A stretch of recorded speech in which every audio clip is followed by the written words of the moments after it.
as mindfulness practice, as mudras and mantras and wisdoms from some of the greatest minds, right? These are, not content that I'm allowed to share. So the more I seem to share it, the more they attack my account without explanation. Hey, Nikki, good morning. Good morning, everybody. Filtering in. I'm just getting all the platforms set up. So it's necessary that we are moving off of the social media platforms. Hey, Trinity. It's necessary that we move off the social media platforms so that you guys can get these tools. Yeah. I used to think it was by accident. That when I tried to speak about these kinds of things that I felt like I was being silenced. And I think I've finally come to terms with the fact that it's not by accident. Because every time I take a step back, stop teaching live, stop sharing this stuff for free. Yes, I do charge for some things, but there's a lot that I share for free. And I find it really amazing that every time I try to share this stuff, once it starts to get some traction, my accounts, my stuff always gets taken down. They don't want us connecting spiritually. Absolutely not. And I try to stay away from, especially because I had been called a conspiracy theorist many times in my life. But I was the person back in the 90s who was talking about media manipulation. I was talking about unhealthy things in the food and things like that. And of course, back then it was, I'm still of the generation that if you believed in aliens, there was a bunch of baloney. And yet, here we are. With people finally coming out and being like, okay, we've known all along. Does anyone remember that when that happened, when the U.S. government turned around and said, okay, aliens are real, and we've communicated with them? And the whole world, there was this big response from the world where people, the whole bunch of social media, where people were like, why are Americans not freaking out? Why are you guys not more, like, excited or something, or scared? And I feel like the collective response was, yeah, we knew that shit. Duh. We know, we're very familiar with the fact that we have an overarching body, an umbrella body that is completely manipulating us through as many avenues as possible. So, of course, when I'm here handing you the tools that are going to put you back in the captain's seat, that are going to give you the steering wheel back to your life, to your ship, to your reality. Because when you bring your awareness in, when you stop letting your awareness chase rabbits off in every direction in any moment, completely unfettered, you become far more difficult to control and manipulate, because you are present, because you are aware, because you are paying attention. The most important part of mindfulness is your attention. Sorry, I got a phone call. Is your attention and your intention. Is the music too loud, guys? Your attention and your intention. And honestly, they're some of the biggest, most powerful things that you have, commodities that you have. They are the thing that pretty much everything in your reality is vying for your attention. Yes, the powers that be want your attention so they can use it to their advantage. The people around you want your attention for your love and affection and to be seen and to be, whatever it is that you deliver for them. Yeah. God itself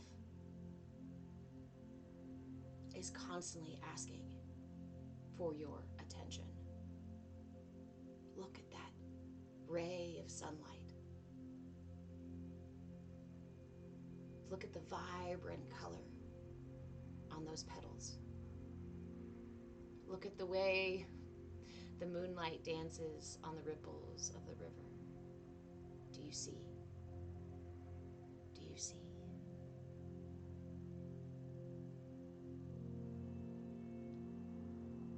I used to say, I believe, but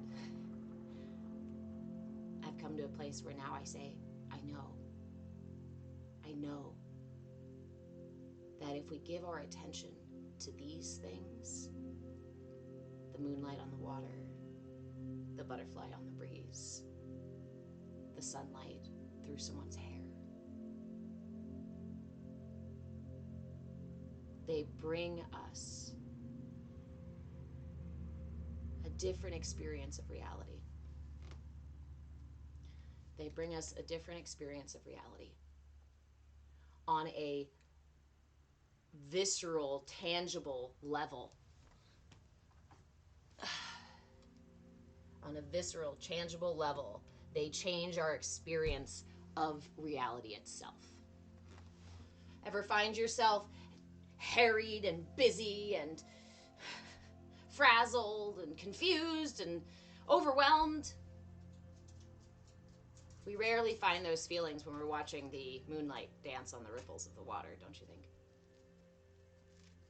Those come from the tension created when we pull our conscious awareness away from the present moment. The more we push and pull our conscious awareness from the present moment, the more tension and friction we create. And that manifests all around us because it's happening within us. And what is happening within us echoes out into the universe and echoes back to us. It is a very difficult thing to accept, and I say that from experience. It is a very difficult thing to accept that I am a part of the creation of my reality. And my perception of my reality further affects my ability to perceive the truth of reality. So the mudra we have been working with this week. Hello, for those of you who are new here, my name is Reverend Deborah. I am a movement facilitator, movement in breath, body, and being. I am your shenanigan shaman, and I am a healer mom. So meet Ajna. He is a permanent fixture in our Bhakti Bites classes. These are our Bhakti Bites classes. What is Bhakti? Bhakti in Sanskrit means devotion. So devotion to what? Devotion to self-care. Not some deity, not some religious context, not some nothing. Just self-care, i.e. devotion to you. Devotion to your well-being. Devotion to you in this very moment, exactly as you are, without having to change it, without having to make it anything different than it is, because your authenticity is the purest expression of your divinity. Your authenticity is the purest expression of who you are, resonating through you, the purest you that there is, and it is. I try to shy away from saying this is what we should or what's intended, but if you knew that you were an instrument built to resonate a beautifully unique, magical song frequency, would you not want to resonate at that frequency? Or would you try to change the instrument, adjust the instrument, crack it, and add some more strings and duct tape a little bit, and then be like, yes, now this is the best song. This is the best song it can play after it's been broken and repaired, and now there's a whole nother story about broken and repaired. You're right. There is a whole nother level of broken and repaired that makes the sound more beautiful, right? But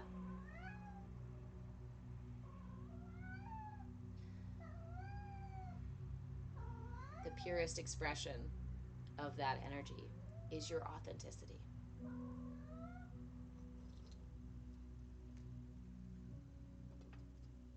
And the world needs you exactly as you were meant to be. Friend, you're sitting with your lotus mudra. Kitty confirmation. So, this week, again, the mudra we've been working with this week is called the Padma mudra. The Padma mudra, aka lotus, the Padma lotus mudra, is a heart opening mudra. It weakens ego clinging. Now, this is my favorite part of this mudra. You can use it to strengthen the heart. You can use it to heal and clarify the heart chakra.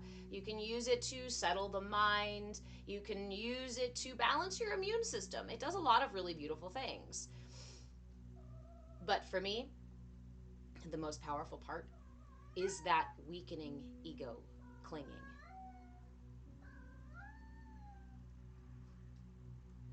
Kitty song in the background. It weakens ego clinging. So when I find myself in a situation where I feel justified, when I feel unseen, unheard, unfelt, when I feel my sensitive parts being poked, when my heart is out of alignment, which is often what it is when we are clinging to ego and assumption and judgment. Hi, honey. The Padma Mudra is done like so. Bring the sides of your thumbs together. Roll the rest of your hands together, bringing the base of your hands, keeping their fingers spread wide, bringing the sides of the pinkies together, leaving the middle open for a kind of chalice, right? For a lotus. We hold this here, anchoring it at the heart, anchoring it to the sternum.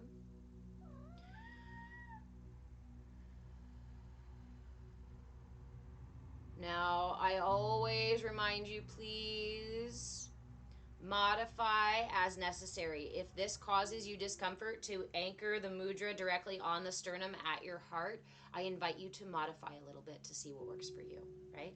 Lift it up if it needs to be. Move it out if it needs to be. Lower it down a little bit. Turn it out a little bit if you need to be. But the ideal is right here, creating a chalice for the heart.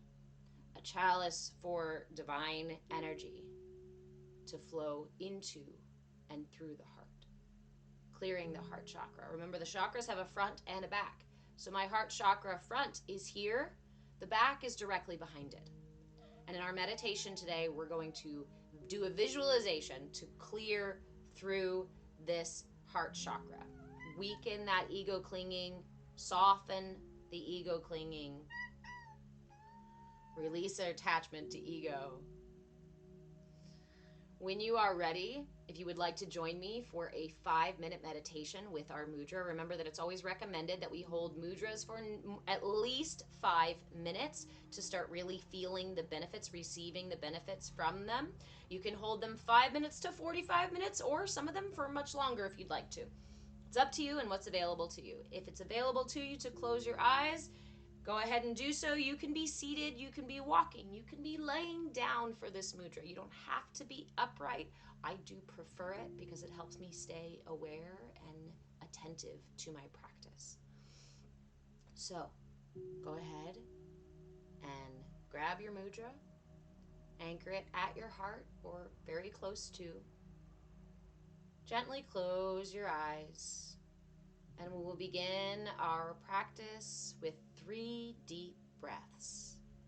Begin by inhaling through the nose, pulling the breath through the lungs and into the belly.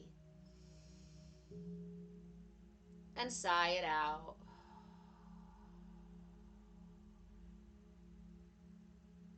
Inhale again, lifting the heart and elongating the spine.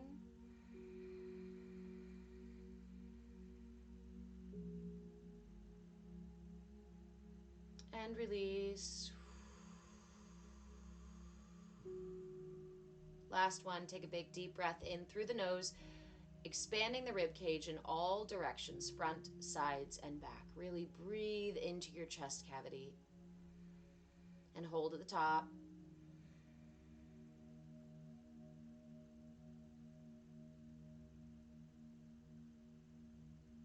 And let it go.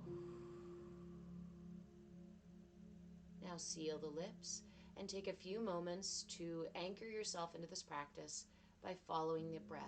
Remember, your intention and your attention are the most important parts of meditation. As you hold your mudra, I invite you to use the breath to anchor your attention into the practice. So your intention in this moment is simply to anchor your attention. You can do so by following the breath, paying attention to the inhale, listening all the way to the top of the inhale, listening all the way to the bottom of the inhale. You can rest your attention on the mudra itself, any point where your hands connect, or even the open space within the mudra. You can even, if it helps to keep your attention present, you can even just rest your awareness on the tip of your nose. You can dig your awareness into the bottom of your belly button if you'd like to. Whatever works to bring your awareness back, to create a kind of gravity for your awareness in this practice. I invite you to use that tool. Bringing your attention back to your intention again and again. Our intention in this moment is only to anchor the awareness in the present moment. Slow, steady breaths.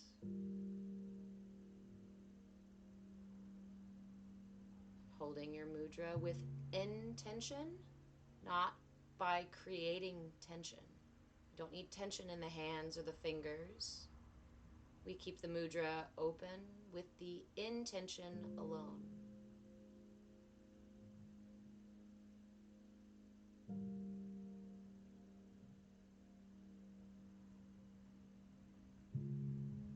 You can stay with this part of the practice as long as you need to. If you'd like to continue, I invite you to gently, ever so slightly, open your eyes enough just to look at the mudra. It'll be a little blurry, your vision will be soft, but gently open your eyes ever so slightly to gaze at the mudra. Keep breathing slow and steady.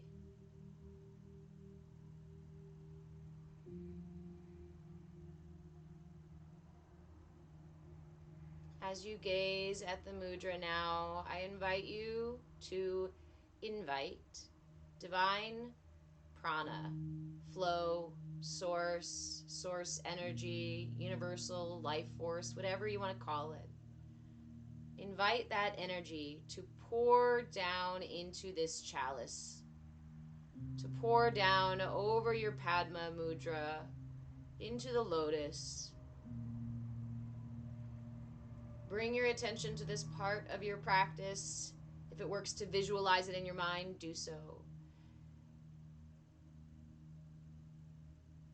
You can also feel into the sensation in your hands.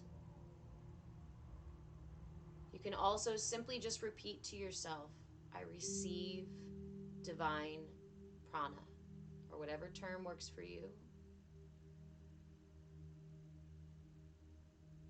This is about showing up for yourself in the moment, the ways that work for you, not the ways that work for me, the ways that work for you. Gently gazing at your mudra, inviting that divine prana to flow into the mudra. And as it fills this cup, I invite you to open your heart chakra. And if your brain goes, how the hell do I do that? What are you talking about? Just be present. Just set the intention. Your intention is so much more powerful than you realize. Set the intention to open your heart chakra, the tunnel that moves through your heart chakra, this energy center. Open that channel and allow this divine prana that's flowing into the mudra, allow it to drain through the heart and flow out the back of the heart chakra. That'll be immediately behind where your heart is. And as this energy flows out, it clears away any blockages, anything that's no longer serving you, anything that's stuck or outdated, anything rigid, worries, fears, guilt, shame, all washed away as this pranic source energy flows through into the mudra and through the heart, clearing this space all the way through.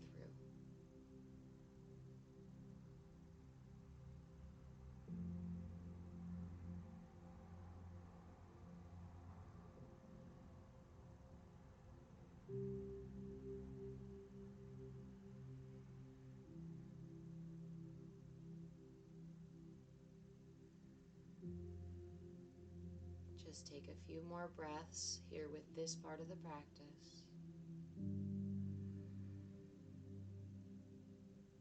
Receiving that source energy, allowing it to flow through the heart. Empty anything that is heavy, anything weighing me down, anything holding me back, anything binding my heart in fear. I release. I release. I release.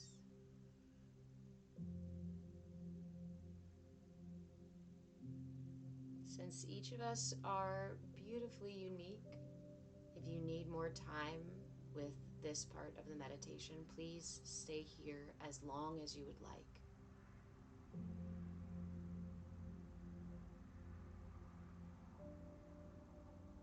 As we close, when you are ready to close, I invite you to say to yourself simply, I am love. You can say it in your head, just quietly to yourself. You can say it out loud. I am love. Try saying it with confidence instead of apprehensively. Try saying it loud enough to the people around you to hear so they look at you funny. I am love. Makes some people feel a little awkward. When you feel complete, I invite you to bring your hands together into prayer, or simply lay one over the other over your magnificent heart in gratitude for today's practice. In gratitude for this magnificent heart. In gratitude for that source prana that so freely flows through everything in the universe, readily available to lift me out of suffering.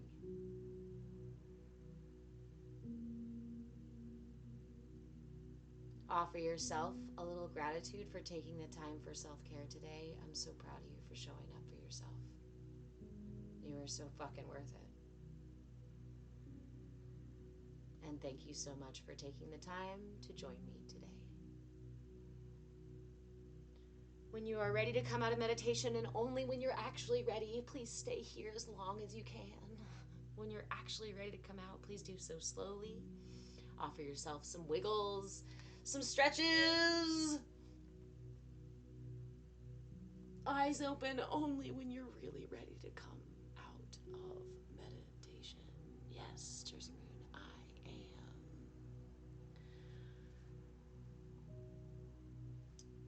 I remembered this morning a story that I learned when I was studying human development and wellness across the lifespan, when I was studying psychology and interpersonal communication.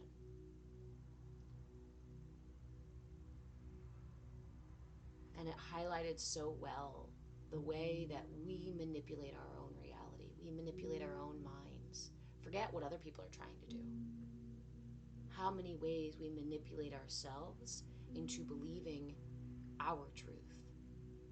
And by doing so, we limit our ability to see opportunity, possibility. For those of you just joining us, hello. My name is Reverend Deborah. This is our Bhakti Bites class. Replays are on YouTube at Move With Change. I'm at Move With Change on pretty much all the platforms. Go follow me in all the places. But I have been warning you guys for a whole week. This is the last day that chat will be available on TikTok. From here on out, all of the chats will be redirected to our Discord space. The reason for that is because my lives and my content are genuinely being lagged and taken down the more I talk about this stuff. The more I share these tools with you guys, the more I lead these meditations with you guys, the more I share for free, the more they shut me down without good cause. So if it's that important, if it's that powerful, then come join me on the Discord. There's a free link. There's a free link to join the Discord on my Patreon. I'm at Move with Change on Patreon. I'm just fixing my website. I had some little kerfluffles happen in the background, so my Move with Change website will be back up shortly, and that will also have the free link to get you in the Discord. Now remember, we have the CAYA community is the entire Discord space. Then we have our CAYA courtyard, the outer ring, right? Where it's a public space, it's a free space. We have a lot of comings and goings going on in there, and a lot of fun stuff in the Discord for that. Then we have levels of membership that allow you into basically deeper levels of the Sangha, our central temple, where we practice these tools, where we learn these tools. And there are increasing degrees of intensity and depth to the practice and to the tools that you'll be learning, depending on the level of membership you choose. All of that is available at Patreon or through the Discord. So you can join the Discord for free, and then you can be like, okay, I definitely want to get into those other levels, so now I'm going to go over to the, whatever. Let me know if you have any questions about any of that. I can send you the link for the Discord if you send me a message. Otherwise, you can find the link on my Patreon at Move with Change. So,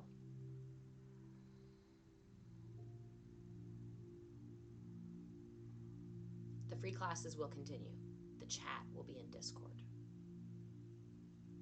Hopefully it'll prevent the social media channels from taking down my stuff as quickly. So the story that I thought of this morning, because I recently had a major mental shift, heart shift, that was so necessary. I was very stuck, and I was creating suffering for myself and for my son. We were both creating this suffering, right? By interacting with it in this way, by being stuck in it in this way. But as the parent, it's my responsibility to lead the way toward healing. Hi, Vivian. Welcome. I love that, guys. I love when I see somebody just pop over to the Discord in the middle of it. Yay! So the story goes like so. There's a husband and wife. Both of them work. Oftentimes, the husband has to stay later at his work because of responsibilities or what have you, whatever the thing is, right? His boss is always asking him to stay a little later.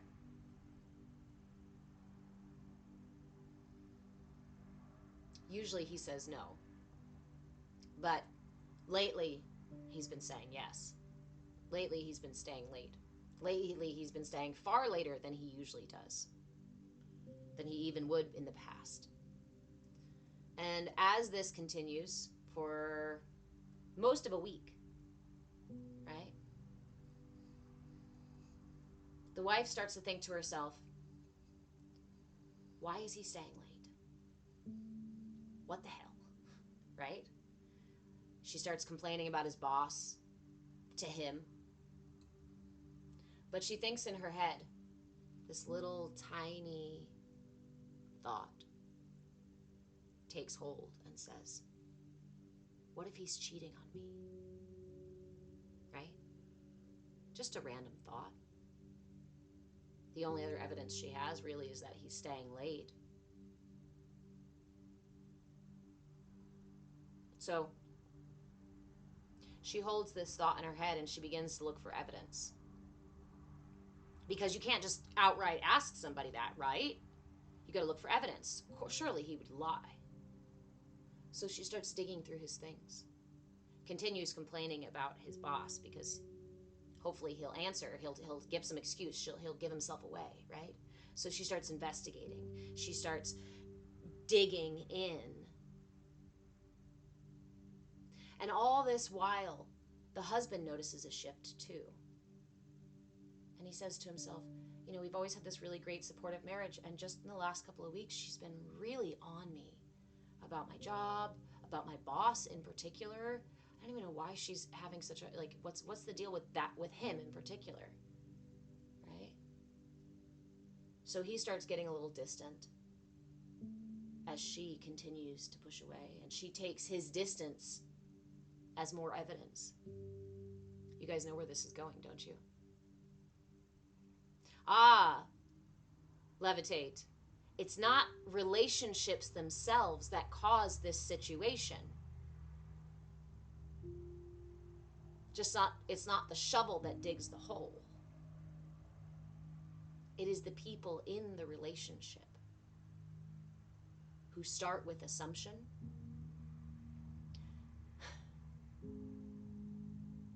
and expectation and lack of communication. Fear, judgment, bias, justification. There are so many reasons that we operate in this way. But the brain, our beautiful, beautiful brains, they are self-confirming. They want more than anything else to be correct, because that is how they keep us safe, is to be right, is to know as much as possible.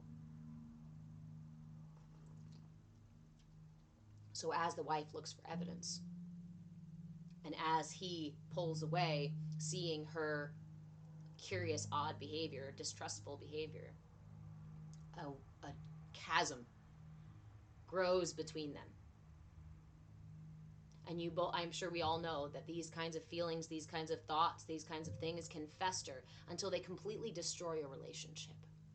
And there are some people who never have the conversation. The 4 agreements, man, the 4 agreements. I think I may have said that exact statement many times in my life, right? Man.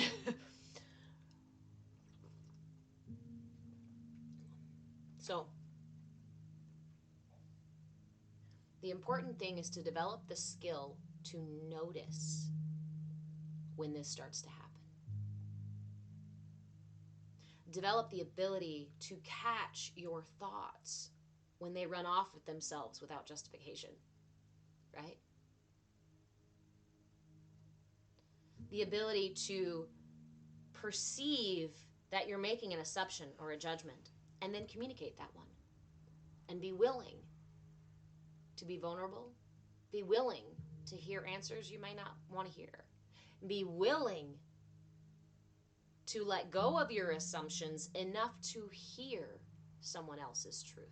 And then, holy crap, how many times have we been with somebody where we have told them our truth, and then they took that truth and changed that truth into something else and then sent it back to us completely obliterated. And you're like, wow, that was not my truth at all. That's not even what I said. Like, those are not even the words that I said.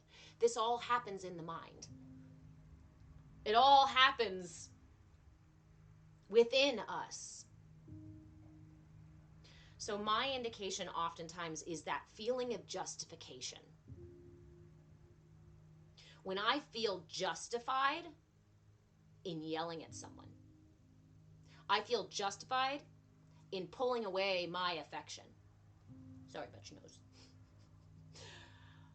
I feel justified in giving someone the silent treatment.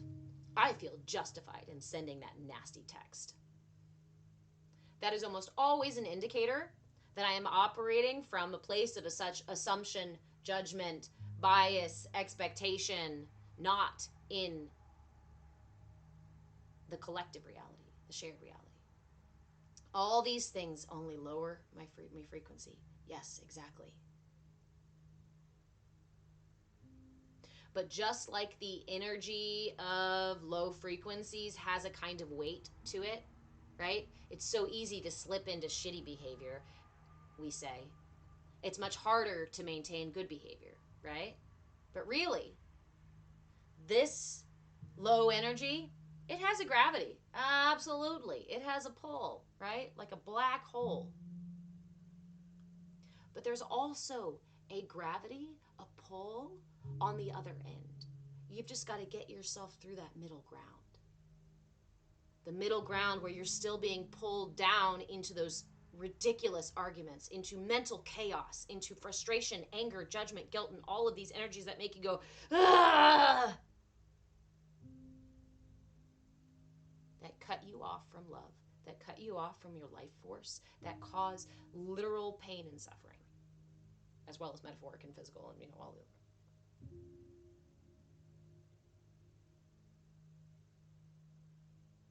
It's not a quick jump. You're not going to get there overnight. You're not going to go from I'm a very visual person, guys, so sometimes I pause because something visual happens and I've got to translate it. We don't go from being attached to all of these chains and attachments and suffering, from being a puppet. We don't go overnight to being a real boy, right, Pinocchio? You've got to cut those strings one at a time. And there are forces outside of you as well, right? These negative energies, especially other people engaging in these energies, they will also pull you with them, because misery does love company, because there is a gravity to it. Because if you can heal and grow out of it, then so can they, and they can no longer be justified in it. Your growth proves that they don't have to be as miserable and shitty as they are. So if they choose to do so, and while you do so, they're going to tear you down, and they're going to tell you it's broken and fake and whatever. Hey, Vivian, thank you. That's why I would never push anybody on this path. Because if you're living down here, whether it feels like it's by choice or not, there is always a degree of choice available. Yes, it's an inside job. New again. I started my awakening about 15, and I'm 54 now. Yep. Similar. I had my first huge experience at 7. I grew up wanting to be a nun. And I will be 40 this year. And I am still finding these loops in my head, in my body, in my heart, these loops of assumption and expectation and justification and retaliation.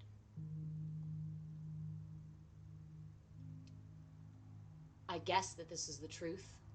I decide what I'm going to do about it, what I should do about it. I feel justified in those actions, and now I'm going to do it.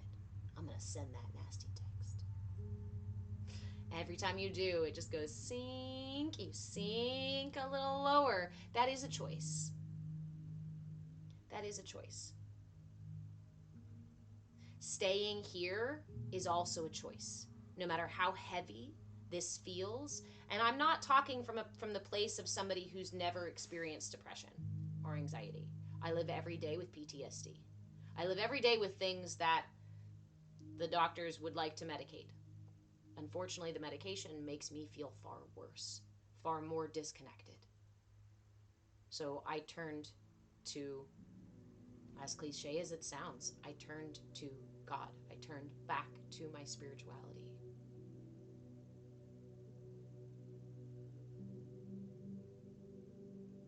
Oh, Vivian, I'm so glad, honey.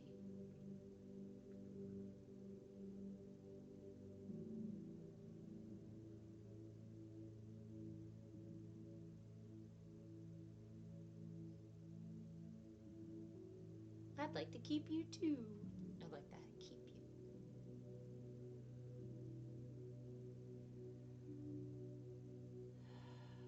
It's really difficult to let go of justification. Let me tell you a little story. I won't give you all the details because I don't share a lot of personal details in the public eye.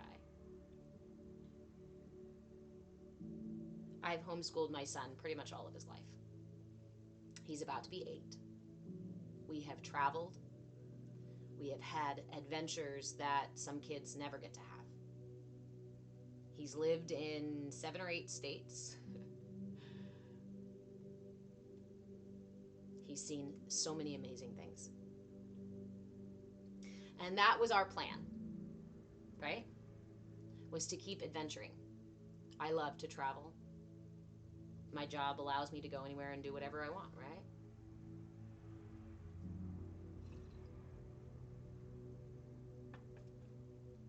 But something shifted recently for him. And what he didn't tell me was that he wanted to go to public school. He wanted to go hang out with the kids. He wanted to do the thing. He didn't care about waking up early. He wants to go do it. He doesn't care. He's okay with not traveling for a little bit. He wants to try it out.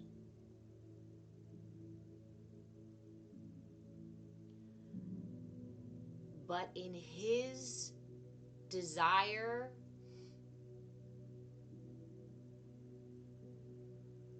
to be kind to me, he didn't tell me.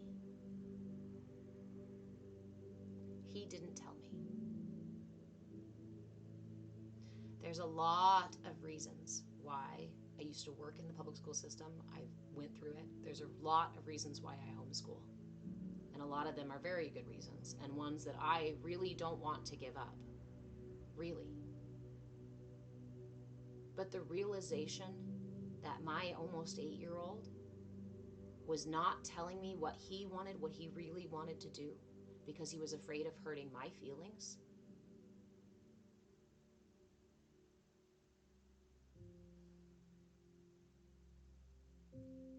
I actually think how lucky I am, because without that conversation where I realized this thing, where I realized it before he told me, I may not have seen it. I may not have seen outside of my own desires and expectations to see that he was adjusting his. There's nothing wrong with adjusting what we want when we can make space for it for other people.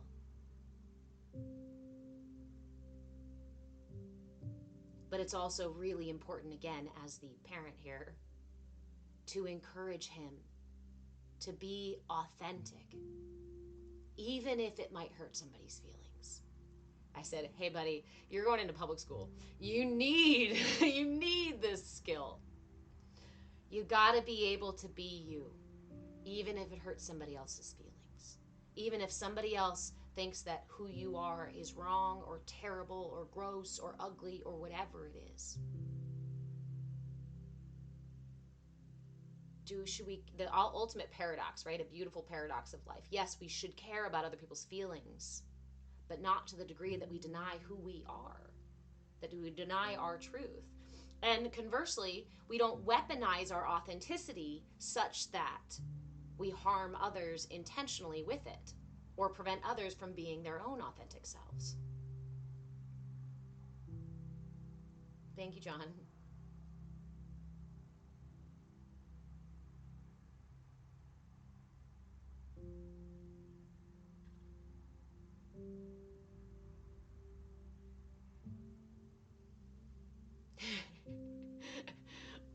The Gooblin, we call him Velcro Dog. His name is Ajna. And I've never met a dog who hugs like healers do, but he hugs. Anyway, yes, I love my son tremendously. And now I'm going to go down a rabbit hole about parenting, because it's one of the most, if you have children of your own, then you know the exponentially beautiful and terrifying process that is having a piece of you grow legs and arms and a mouth and a brain and want to wander off and do its own thing. The opportunity for growth is profound. Now, I used to do I still do coaching, but I used to do parent coaching, child development. I was a child development specialist, and I used to go in and do parent coaching. And the big of going to people's homes and help with difficult moments, right? The biggest thing that I would tell parents is that our children carry us forward. There's actually a poem that I would recite. So this poem, the piece of this poem is by Khalil Gibran. Khalil Gibran writes this poem. It's called On Children. And in the poem, he says that the child is the arrow and the parent is the bow and the child is the arrow. For it is the responsibility of the parent to bend such that they can propel their child forward. Because time does not move backwards. Time goes forward. And we should never hope for that arrow, that child to be in our image. Again, time does not move that direction. Time moves forward. So if anything, we should hope to be in theirs. Listen to that. Change your perspective for a moment and pretend that we have all been raised with the idea that our children should lead us into the future. That if anything, we should hope to be as wise as they become someday, as they learn from our collective mistakes. And the scariest thing about having children, maybe not the scariest, maybe the most difficult, is the fact that because we are moving in that direction, because we are moving the universe, the entire universe is moving in the direction of order, is moving in the direction of love, of expansion, of growth. What do our children do? But they carry forward our collective healing, our generational healing, yes? Now listen, if we are going to heal,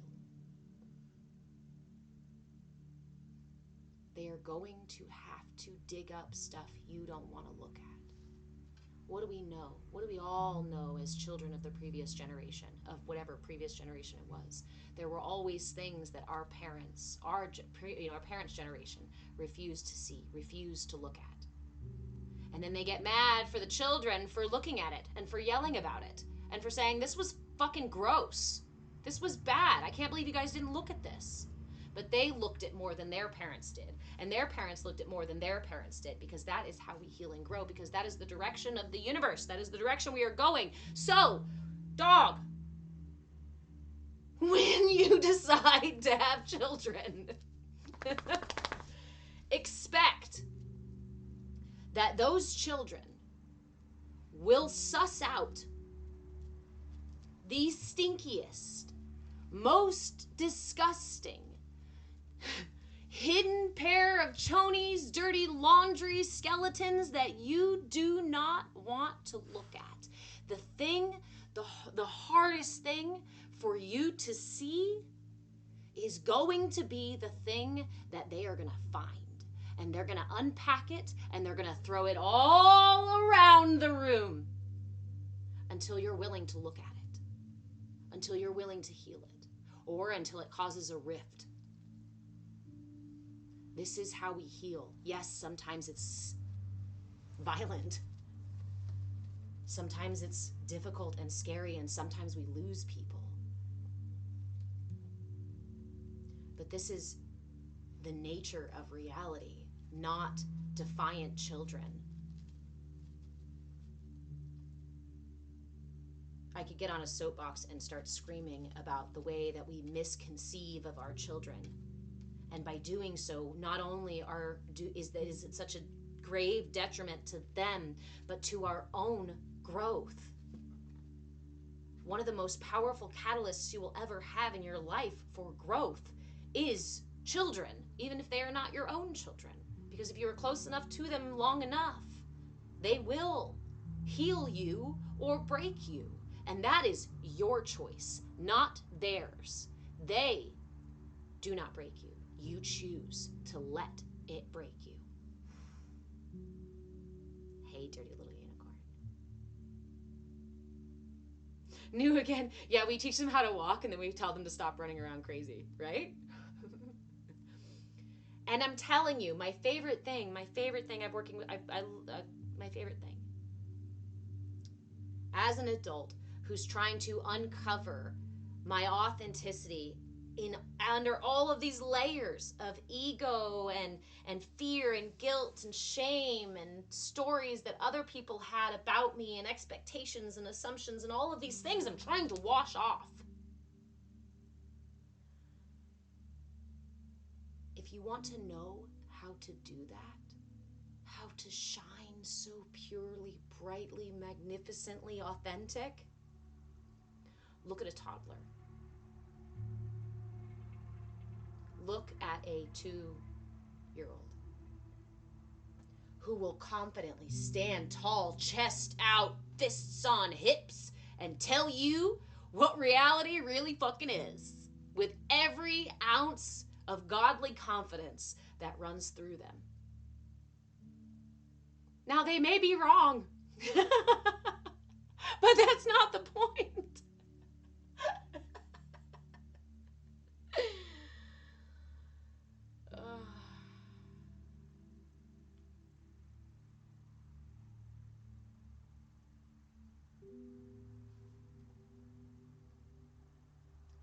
If we are humble enough to receive from our children, we will be wiser for it.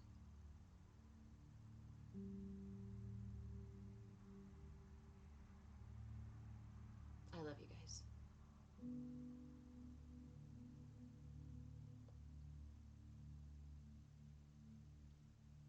So he's going to public school.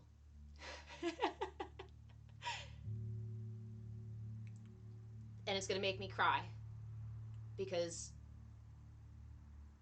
I'm really attached to travel and play and not being on anybody else's schedule but my own.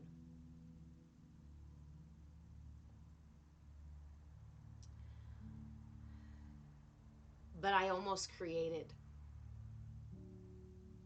a painful situation for my child because I almost didn't see him hiding his truth, because he has such a big, sweet heart that he didn't want to hurt my feelings.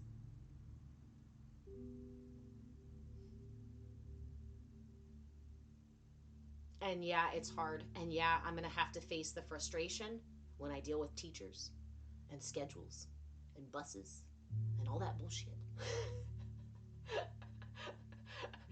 It's not going to be an easy path for me, but that is my responsibility, not his. Yes, new again. The link, follow my link in my Patreon, in my bio. There's a link for Patreon at Move with Change, and you can find the link for the Discord to get in free over there. If you send me a message, guys, also I can just send you the Discord link directly.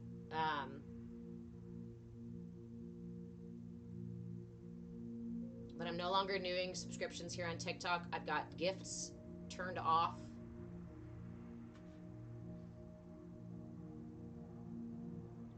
Because the reality is those that seek to take away your attention, to pull away your attention, those that seek to use your attention and energy to their benefit, they do not want you healing. They do not want you aware of your energy. They do not want you not reactive. They do not want you centered and in control. They want you just barely balancing on the tiptoe while you're holding all the plates and a ball on your nose, so that one little push and you fall over. You're not very strong. You're not very grounded. It's very hard to keep yourself upright when you are constantly with life. So stop for just a second, because guess what? You can put every plate, every ball, every balancing act, every whatever thing that you are carrying right now, everything that you are carrying right now on your back or on your shoulders or in your heads or heads or your heart or wherever it is you're carrying it, guess what?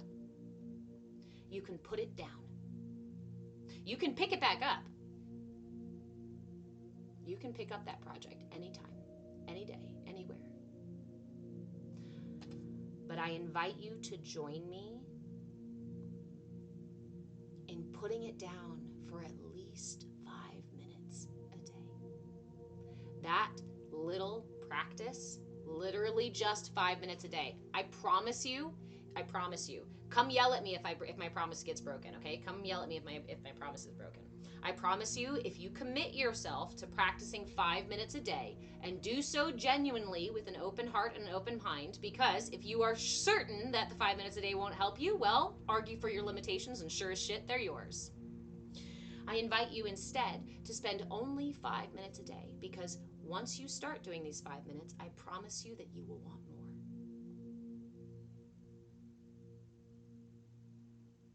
Bite-sized. Because you don't get there overnight. You don't get there in a day. You don't jump the Rio Grande.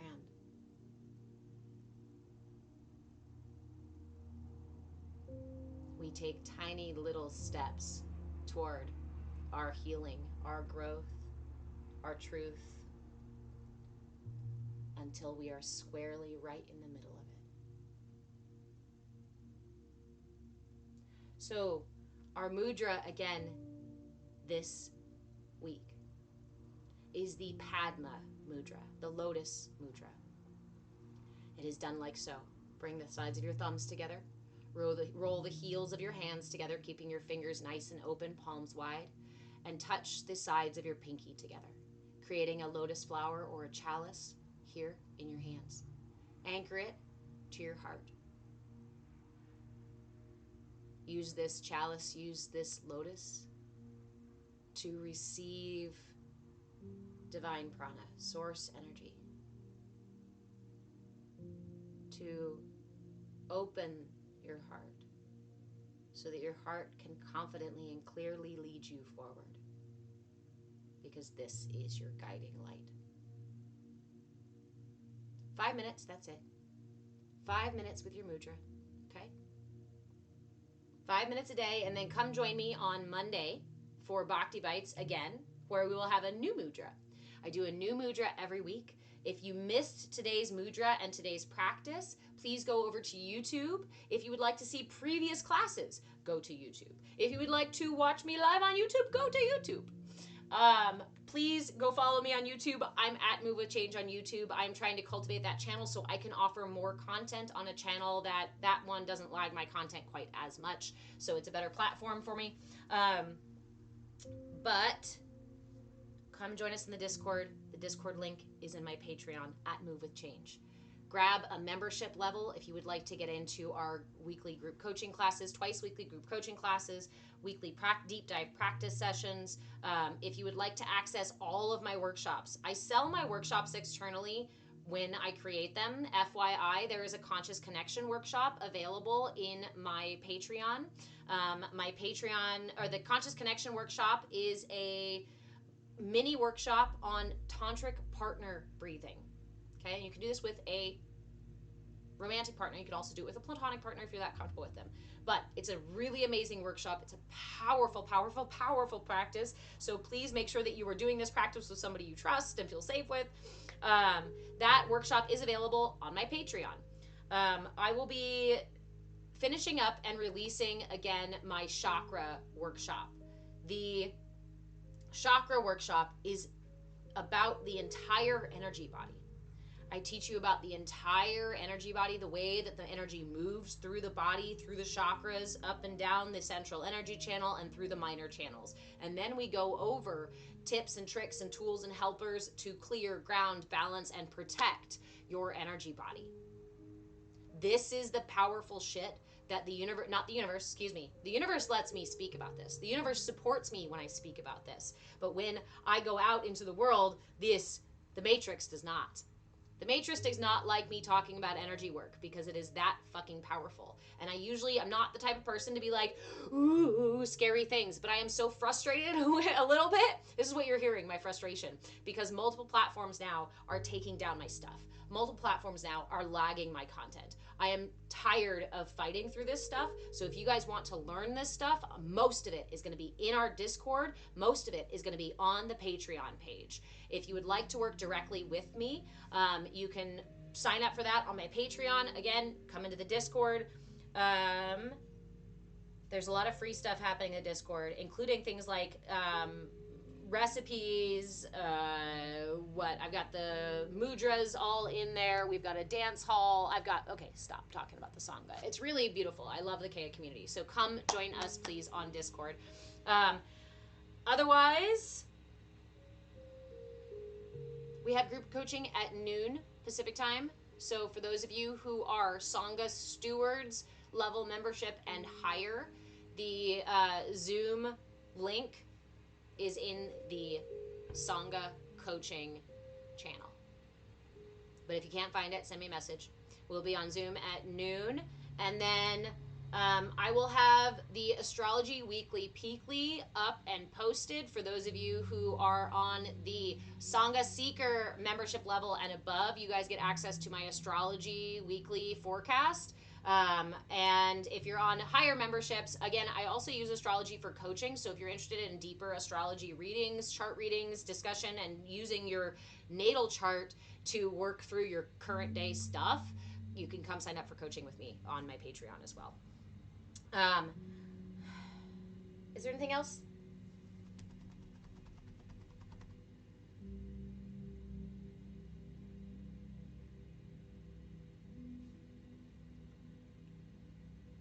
When you find yourself feeling justified, when you find yourself feeling absolutely certain that you know the answer, that you are right, and that you have every right, right?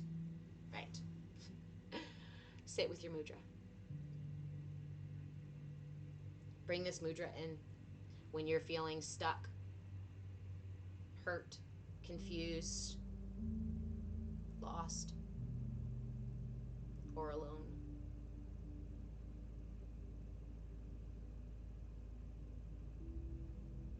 Or if you're feeling any of these things, just, come hang out on the Patreon. Sorry, friend, I don't go live with people I don't know.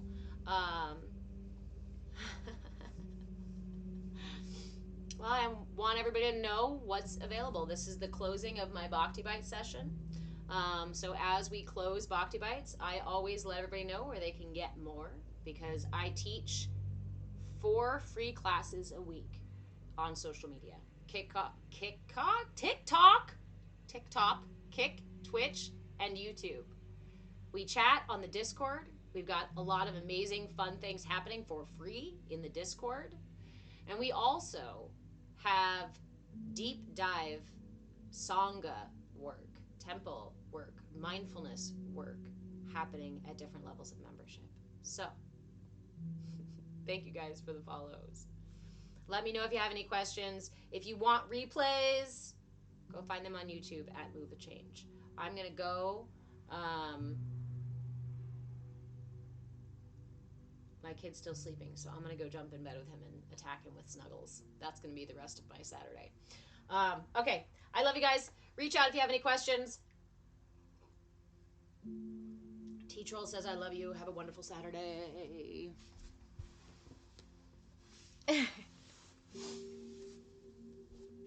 Trin, like I said, I'm just closing our Bhakti Bites classes. Bhakti Bites are our little mini bite-sized sessions of self-care. Self-care is often the last thing on our to-do list, and the first thing that we drop off our to-do list when we get too busy. But in reality, our self-care needs to be available to us in every moment, available to us in little ways, practiced in little bite-sized pieces all day long. Remember, you don't drink all your water for the day in one sitting, do you? Of course not, right? Why do you do your self-care in that way? Why do you have your self-care only that hour that you do in yoga, or the 3 hours a week that you go to the gym? Why is that the only self-care that you have? No, I don't, but I also take myself on a date once a month. That's beautiful. All of those things are wonderful. Find ways to bring little snack-sized pieces of self-care into every moment, because it's in those moments that we often find we really, really, really need them. It's at midnight when I still can't fall asleep and I can't call my therapist and I can't wake up my partner. Those are the ones where I need my self-care. The tools of mindfulness to realize I need my own love and attention.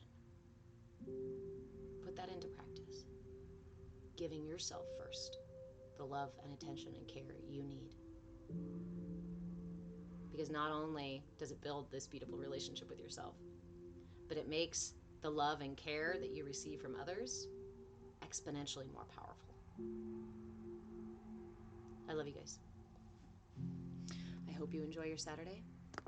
I sure as shit am gonna enjoy mine.